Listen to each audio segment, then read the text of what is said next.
Hola amigos del Excel, hoy os quiero mostrar otra manera de hacer una lista desplegable sin utilizar una tabla. En un vídeo anterior os explicaba cómo hacer una lista desplegable utilizando una tabla. En ocasiones, como en esta, que son 4 campos los que queremos hacer en una lista desplegable, existe otra manera que no es necesario tener la tabla para poder realizar una lista desplegable. Vamos a ello. Nos posicionamos, nos vamos a datos, validación de datos,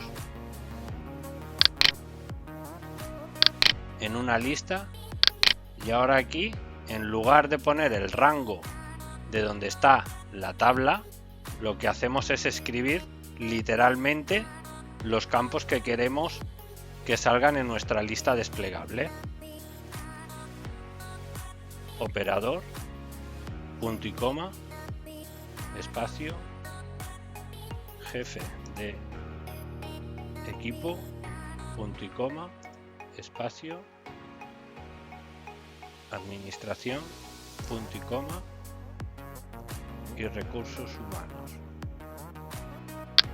Aceptar.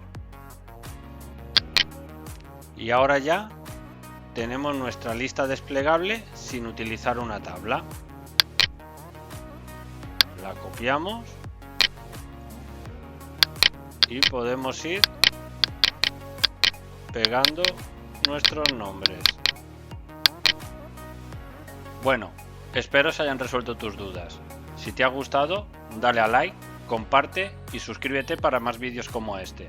Déjame en los comentarios qué te ha parecido el contenido, cómo puedo mejorarlo o si quieres que haga algún tutorial específico. Me ayudarás mucho. También puedes seguirme en las redes sociales. Hasta pronto.